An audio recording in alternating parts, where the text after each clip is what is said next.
Hello all, வாங்க cauliflower பட்டாணி குருமா எப்படி செய்கிறதுன்னு பார்க்கலாம். இதுக்கு ஒரு பேனில் 1 டேபிள் ஸ்பூன் எண்ணெய் ஊற்றிக்கோங்க. எண்ணெய் காய்ச்சதும் அதில் பட்டை, இஞ்சி, பூண்டு சேர்த்துக்கோங்க. இதுலேயே ஒரு 6 வரமிளகாயும் சேர்த்துக்கோங்க. இது நல்லா வதங்கட்டும். இப்போ நான் அதில் ஒரு வெங்காயத்தை ஸ்லைஸ் பண்ணி போட்டிருக்கேன். இது கூடவே ஒரு தக்காளி பழமும் நீங்கள் சேர்த்துக்கலாம். ஏன்னா இதை நம்ம பேஸ்ட்டாக பண்ண போகிறோம். ஸோ ரஃபாகவே கட் பண்ணி போட்டுக்கோங்க. இதெல்லாம் வதங்குற டைம்லேயே பார்த்திங்கன்னா நான் காலிஃப்ளவரை வந்துட்டு ஒரு சுடு தண்ணியில் போட்டு எடுத்து வச்சுருக்கேன். அது வேணும்னா நீங்கள் சுடு தண்ணியில் போட்டு எடுத்துகிட்டு ஃப்ரை கூட பண்ணிக்கலாம். ஸோ இதில் முந்திரியும் சேர்த்துக்கோங்க. இப்போ இதை நல்லா வதக்கிட்டு ஆற வச்சு அரைச்சி எடுத்துக்கோங்க.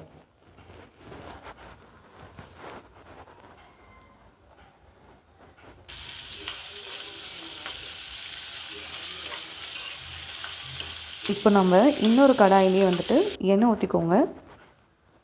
எண்ணெய் நல்லா காஞ்சதும் அதில் வந்து சோம்பு போட்டுக்கோங்க. சோம்பு போட்டு தாளித்ததுக்கப்புறம் இப்போது என்கிட்ட எனக்கு கேப்சிகமும் பட்டாணியும் இருக்குது. ஸோ நான் அந்த வெஜிடபிள் போட்டிருக்கேன். உங்களுக்கு எந்த வெஜிடபிள்ஸ் வேணுமோ, கேரட், பீன்ஸ் அந்த மாதிரி எது வேணுமோ நீங்கள் அதை போட்டுக்கலாம். ஸோ நீங்கள் போட்டுட்டு சும்மா ஒரு வதக்கி விட்டுட்டு அதில் கரம் மசாலாவும் மஞ்சத்தூள் மட்டும் போட்டுக்கோங்க. நம்ம அரைச்ச அந்த விழுதுலே வந்துட்டு மிளகா போட்டதுனால நீங்கள் இதில் மிளகாத்தூள் போட வேண்டாம். காரம் செக் பண்ணிட்டு வேணால் நீங்கள் போட்டுக்கோங்க. இப்போ இதிலே உப்பும் போட்டுக்கலாம். ஸோ இதை நல்லா வதக்கி விட்டுக்கோங்க. இப்போது இதில் நம்ம அந்த அரைச்சோம் இல்லையா, அந்த பேஸ்ட்டையும் இதில் எடுத்து போட்டுருங்க. இந்த பேஸ்ட்டு போட்டுட்டு உங்களுக்கு எவ்வளோ தண்ணி வேணுமோ அந்தளவுக்கு தண்ணி ஊற்றிக்கோங்க. ஏன்னா நம்ம அது கொதிக்க தான் விட போகிறோம். ஸோ நீங்கள் அந்த தண்ணியை போட்டுக்கோங்க. இது நம்ம ஆல்ரெடி வதக்கி அரைச்சதுனால இது ரொம்ப நேரம் குக் ஆகணும் அப்படின்னு கிடையாது. ஜஸ்ட் அந்த வெஜிடபிள் மட்டும் ராவாக இருக்குதுன்னா கொஞ்சம் லைட்டாக வதக்கிட்டு விட்டுடலாம்.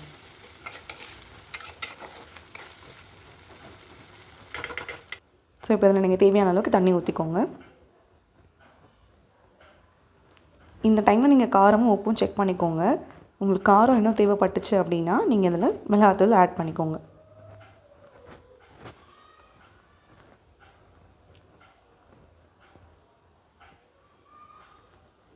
ஸோ இப்போ இதை நல்லா கொதிச்சதுனால நான் இங்கே சுடு தண்ணியில் போட்டு ஒரு ஃப்ரை பண்ணிவிட்டு எடுத்து வச்சுருக்க காலிஃப்ளவரை இதில் ஆட் பண்ணிக்கிறேன். உங்களுக்கு வேணும்னா நீங்கள் வெறும் சுடு தண்ணியில் போட்டுட்டு அப்படியேவும் இதில் ஆட் பண்ணிக்கலாம். அப்படி இல்லைனா ஒரு ஃப்ரை பண்ணிவிட்டும் நீங்கள் ஆட் பண்ணிக்கலாம். ஃப்ரை பண்ணால் டேஸ்ட் இன்னும் நல்லாயிருக்கும்.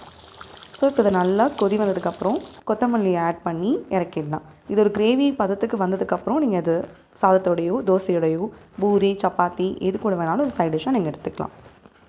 ஸோ இதை செஞ்சு பார்த்துட்டு எப்படி இருந்துச்சுன்னு சொல்லுங்கள்.